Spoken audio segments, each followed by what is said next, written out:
See, I told you you were gonna be okay. So yeah, this should be the last part. So I just want to sort of tie some things together if I can. Okay, so yeah, I wanted to talk about drinking and addiction. Um, this is something I think maybe a lot of people are gonna disagree with. So this is just what I think. So I'm just gonna say it. Yeah. So I the last time that I drank was like 7 weeks ago. Um, how do I say this?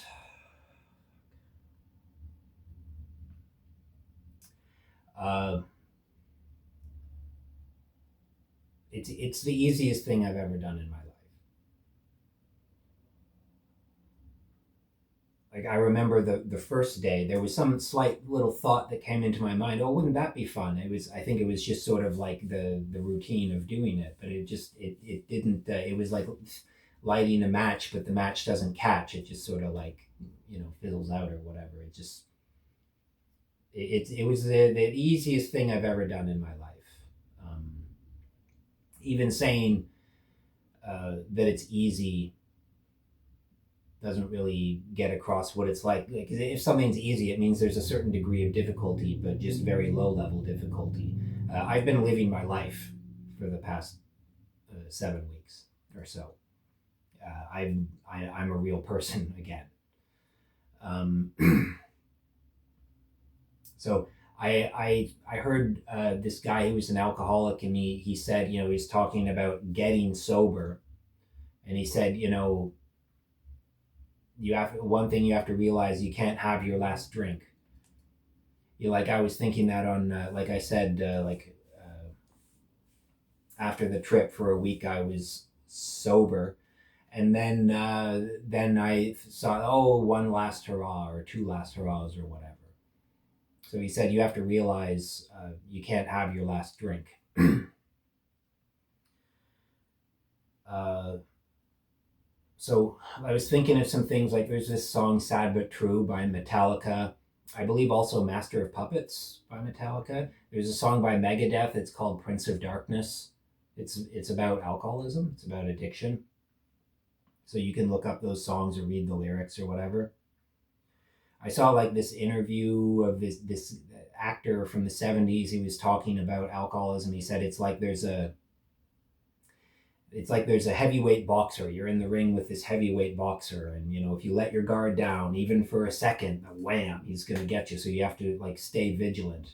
I think Matthew Perry said something about you can be doing fine, but your addiction is in the other room doing one hand push-ups, just waiting for you to become weak.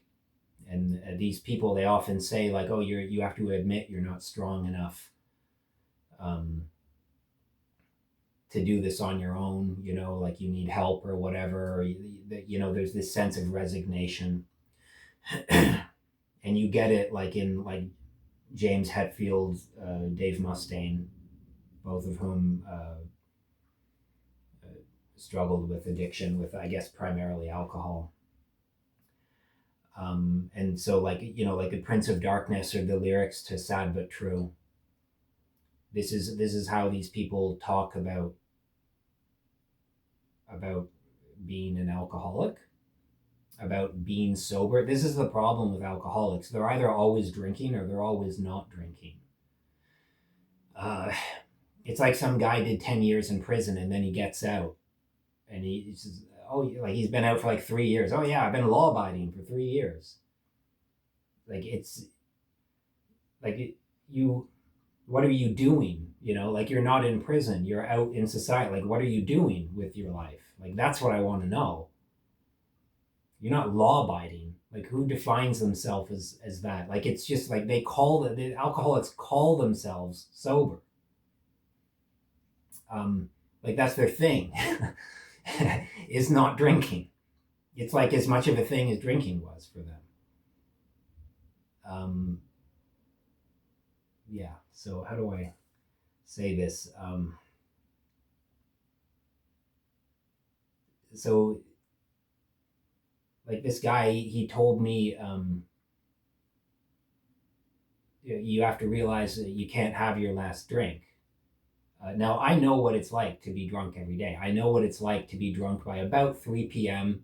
every day for months, and then, let's say 5 days out of the week for like what, 3 years or something like that. So I know what this is like, and as I said a couple of videos ago, you can't really be a real person and think the full range of thoughts and feel the full range of feelings of a real person, or spend time with people you care about, or just really do anything.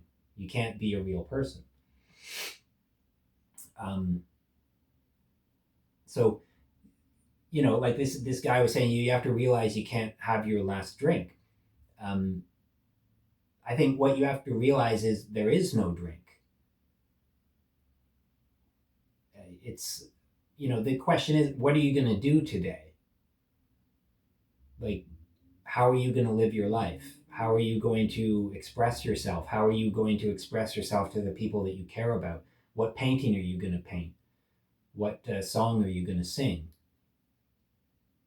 Like, that's the question. There is no drink.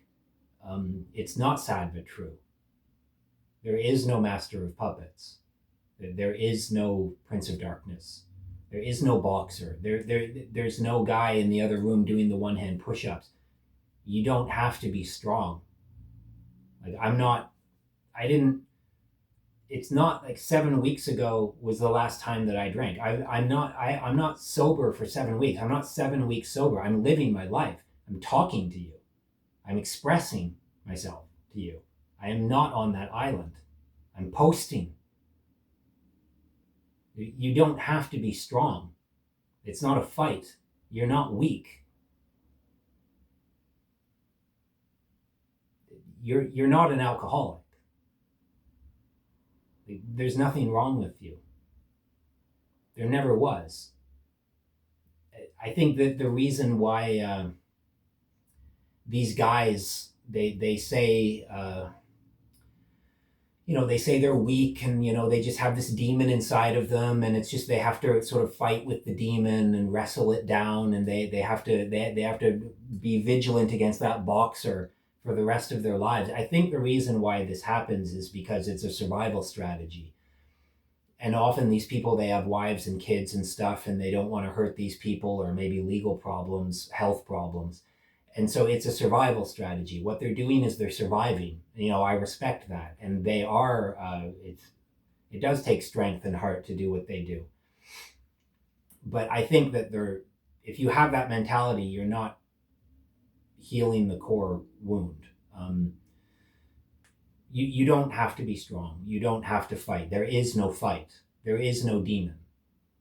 You don't have any evil demon inside of you. There's nothing wrong with you. There never was. You shouldn't talk and think about like surviving and managing addiction and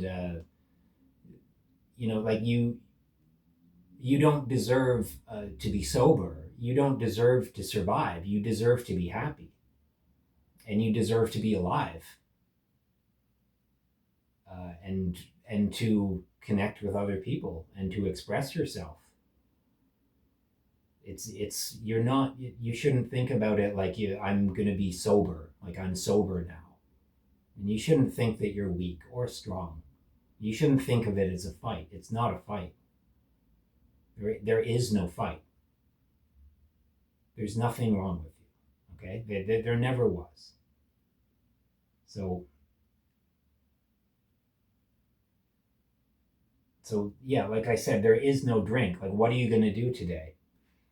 Like, what painting are you going to paint? What song are you going to sing? Okay, so this is my painting.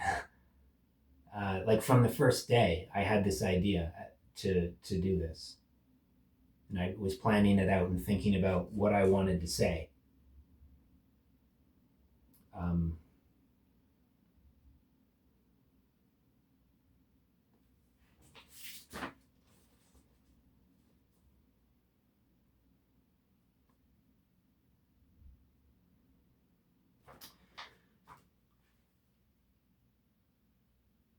yeah. So like I said, it was the easiest thing in the world. It wasn't easy those 3 days of sobriety I had then when I was at the barber shop, or Christmas Eve and Christmas Day. It wasn't easy then. I thought that there was a fight. I thought there was some kind of a demon that I had to get under control. I realized there is no demon. Um, I'm I'm living my life. I'm painting my painting. This is my painting. I had the idea to talk to you back then, and it's made it easy. I don't know. I think it's 7 weeks. I've been living my life, and that's how I phrase it. I haven't been sober for 7 weeks. I've been alive. I'm alive. I came back to life. Yeah, I'm surprised I'm alive, and I'm surprised that I feel alive.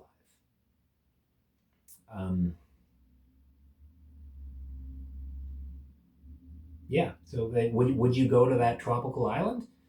Would you walk into the pearly gates, but you never get to express yourself to anyone? You never get to say the things that you want to say to people. You can never connect with people. Oh, but you'll be rich, or you'll have everlasting life, or you'll be sober, you'll be strong. People are governed by their hearts. So like you don't need muscle to do what I've done. You need heart. Okay, it's like I said with the trip. It's not just some intellectual thing you need to understand. You need to feel it. If that's strength, so be it. You can call it strength, but it's not muscle. It's your heart. Okay, so another thing. One of the things I thought, like over the past months or year or whatever. So what you run from is where you are. So if you try to avoid dealing with something, you're going to deal with it for the rest of your life. Okay, so you have to face it. Okay, you have to be brave, and you have to let go. Just you have to face it. You have to chew it up, swallow it, pass it through your system.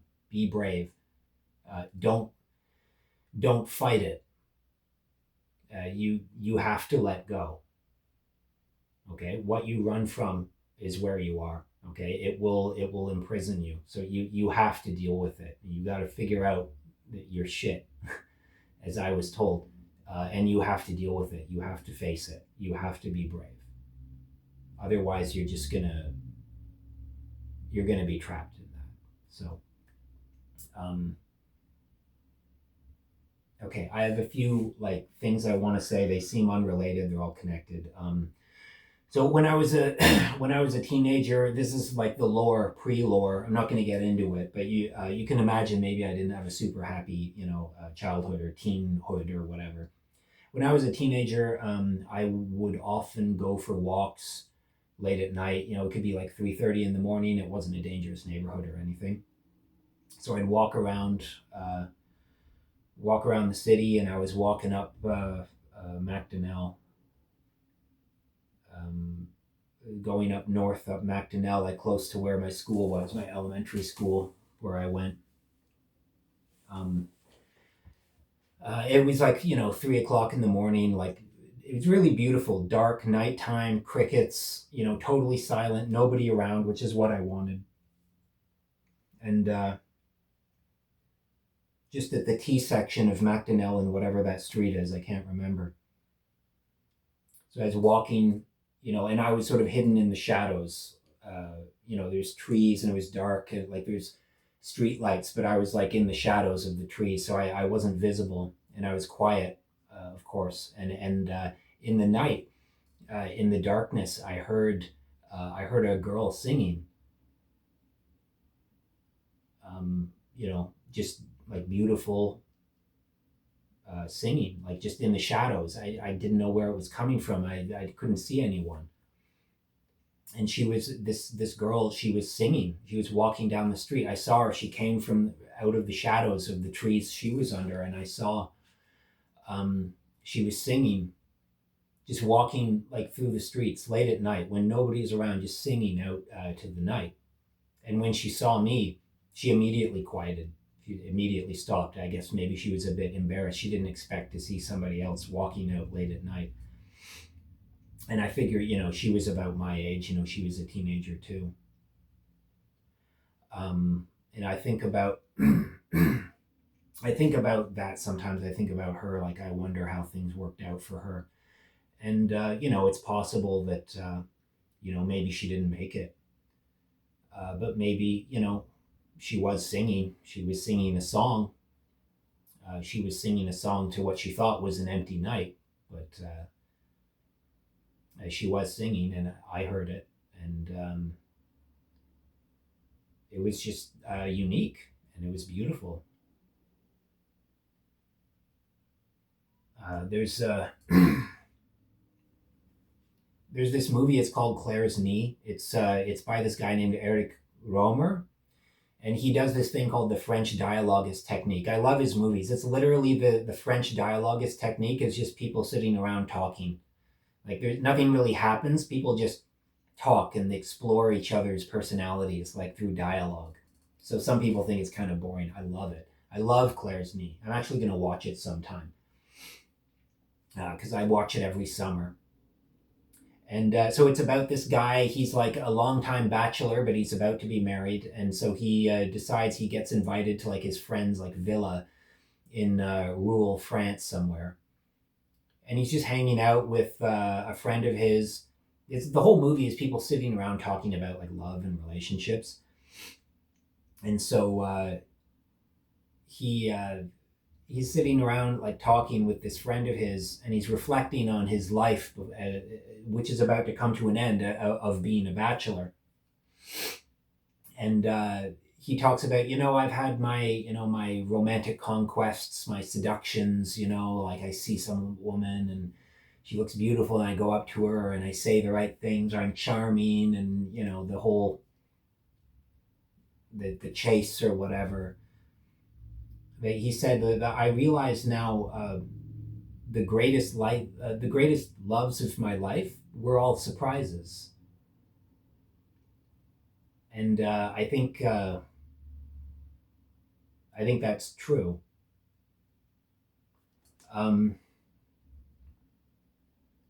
Another thing, these are all connected, I swear. I had this concept. So when I was in university, the English professor, she talked about in Romeo and Juliet, there's this line, Juliet, so after the party, after she's first met Romeo, she goes out onto her balcony and she says, Romeo, oh Romeo, wherefore art thou, Romeo?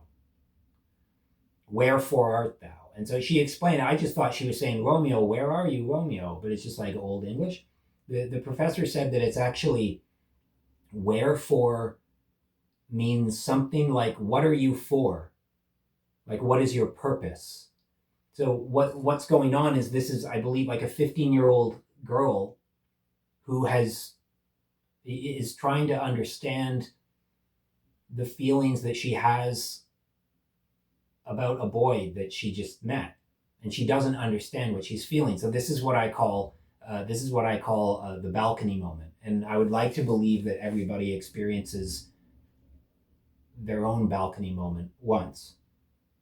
I guess like there are some kids like die of leukemia at 8 or whatever, so they don't get to experience it. But I think most of us, like adults, you got to experience it. You had your balcony moment where you don't understand, like it's new and it's a surprise, and you don't. You couldn't have predicted it or anticipated it. And I was thinking, picture me in grade 7 elementary school, and there was a dance, and so I asked this girl to dance, and of course, like it was everything I do it for you. It goes on for like 11 minutes or something. So I asked this girl to dance, and I had no idea what I was doing. It was grade 7, and so I'm dancing with her, and so I didn't know what I was doing. So her hands were on my shoulders, and my hands were on her shoulders.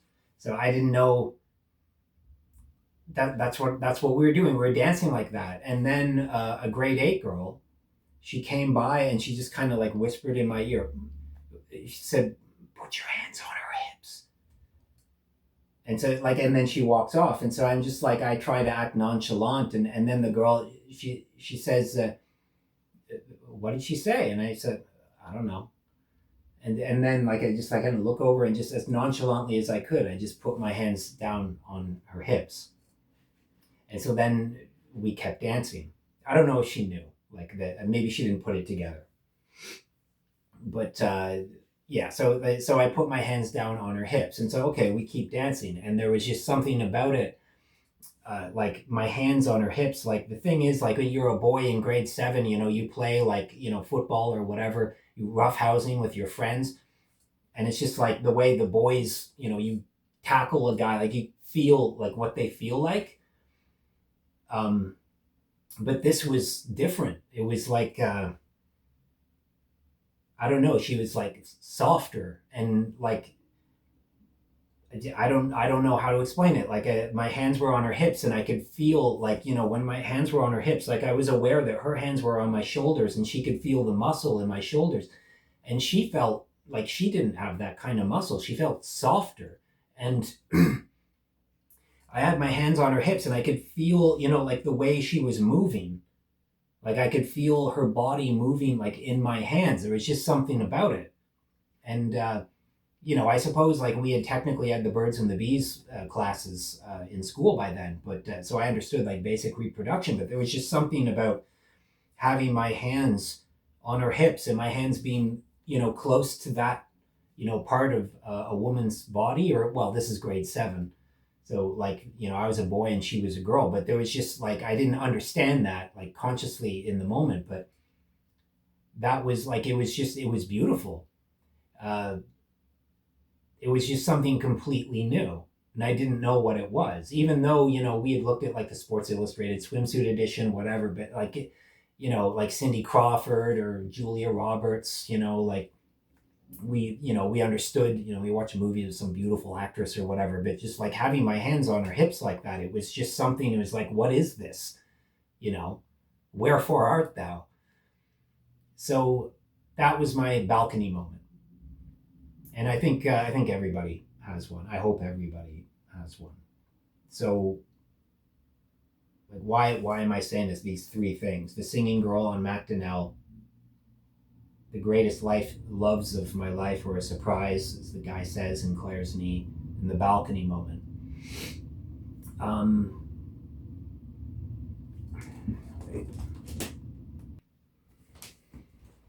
yeah. So the balcony moment, Claire's Knee, the singing girl on Macdonell. So like I'm not against like people striving for things.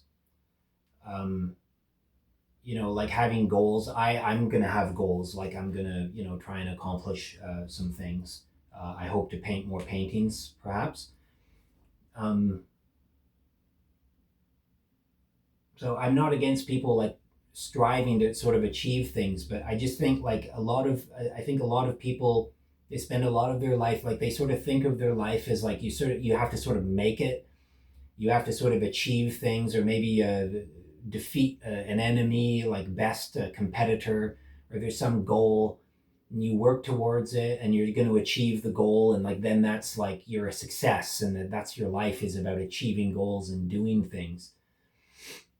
I think that the best things in life, they happen by chance. You didn't earn them. It's you did nothing to earn them. It was just given to you. It just happened. And I think you'll find that's the best stuff in your life. So it's good to have goals, but don't try to control everything too much. Uh, One thing I can promise you, you will be surprised. Like whatever your age is, maybe you already know this, but maybe you have plans. You're going to do this by 25 and this by 30 and 40 and so on. It's like, you think like, oh, if I just achieve this, I'm going to be happy. be rich, have 300 sports cars, get laid, you know.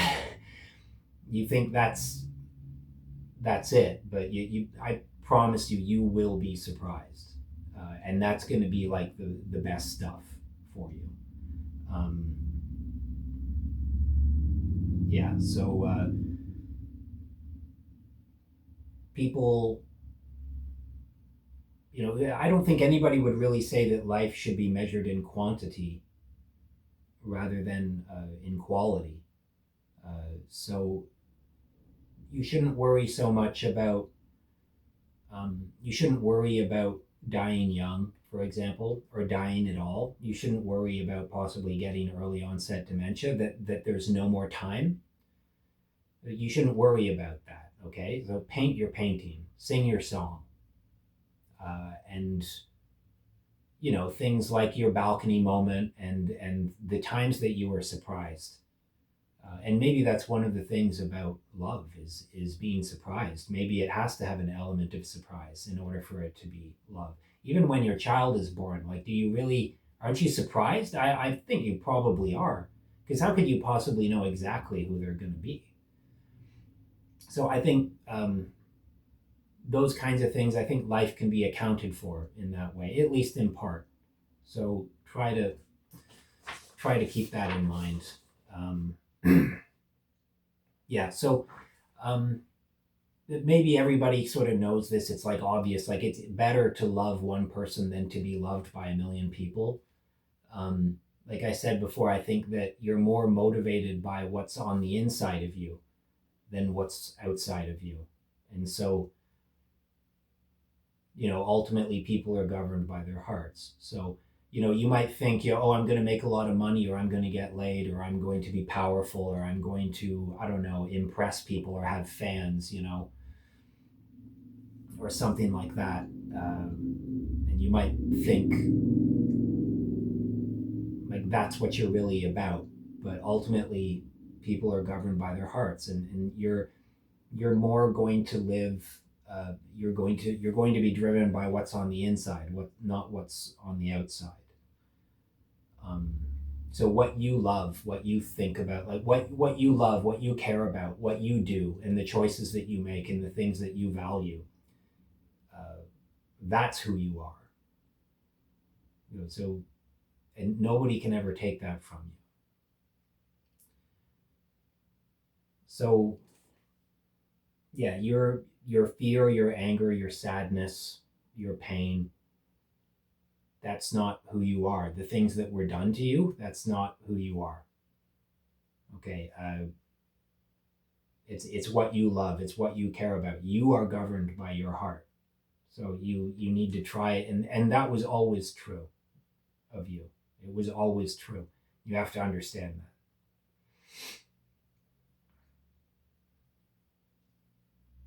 So, like I said, I think I said in the first video, I'm never going to be productive. I'm never going to be useful. I'm just not a practical person. But I have spent, 45 years, thinking and feeling these things and living in my head. So I think I've figured some things out. I think I'm right about this. I think this could be useful. A few more things. So, okay. I was like in 1993, there was this miniseries that came out. It's based on a book by Stephen King called The Stand. So it's basically about like a plague wipes out like 99.999% of the population of the world. And so I became fascinated with this show, and I liked the idea, actually, in a weird way, of this happening to me being one of the survivors. I wasn't like happy about the idea of my family dying, but it was just the idea that everybody's gone and I'm completely alone. So in the miniseries, like the characters, everybody is like that. They're alone. Everybody else has died. The world has ended. And so they all start having dreams. So the good people have dreams about this old lady in Nebraska. And then the bad people have dreams about this guy who's kind of like the devil, and he's out in Las Vegas. And so then they are drawn to one or the other person. like other people, and they all come together.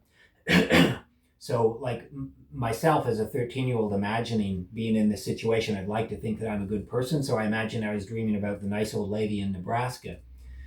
And so then I imagine like getting a mountain bike or whatever and getting some trail mix or whatever and making my way to Nebraska to meet up with these other people. Um,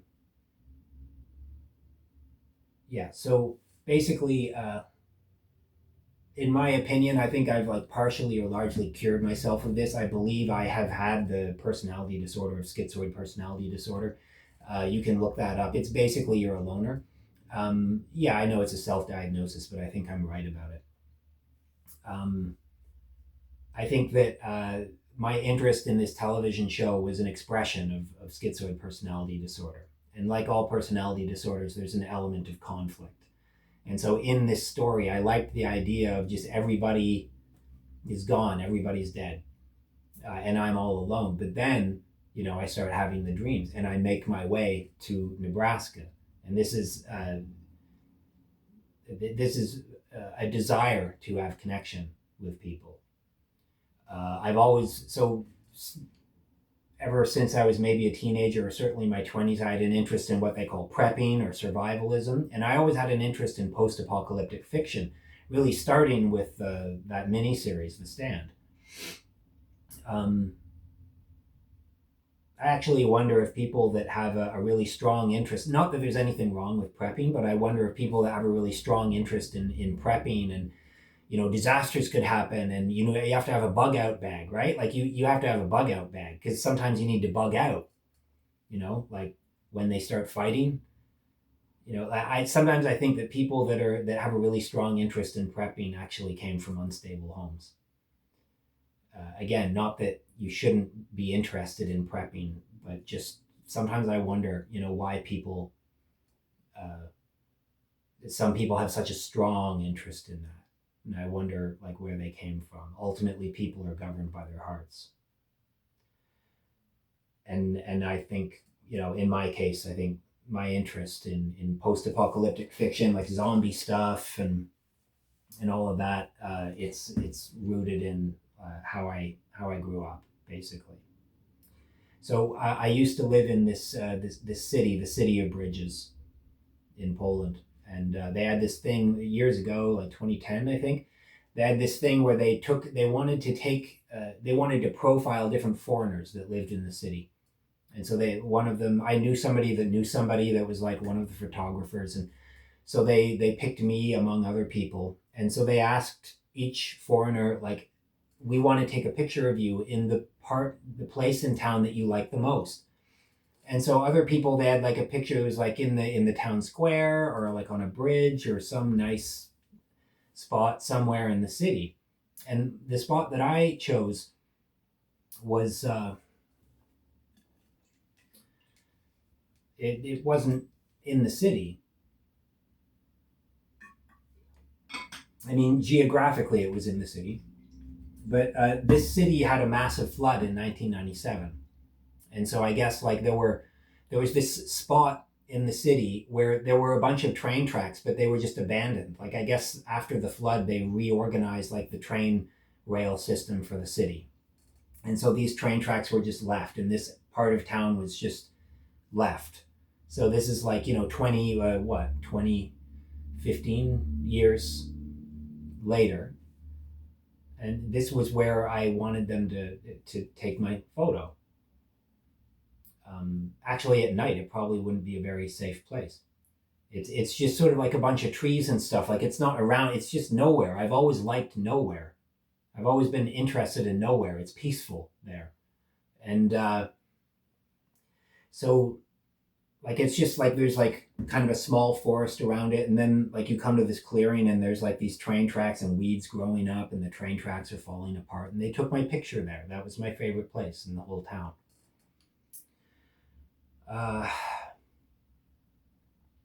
Yeah, so I think in the first video I started by saying I wanted to know that there would at least be an epitaph Like I wanted to know, like I could at least get this out, paint this one painting at least, these videos. And that's why I've made these videos. That's why I'm talking to you. So how do I say this? So though that place in the city, that place, those abandoned train tracks, I have made the decision in my heart to leave that place and to walk into the city of Bridges.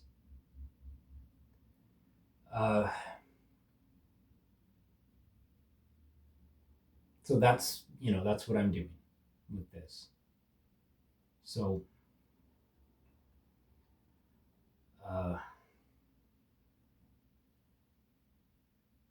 there was this documentary I saw years ago. It was about these severely depressed Japanese men. I think they're called Hikimori. And they never go out. They just live in their place by themselves. They don't talk to anybody.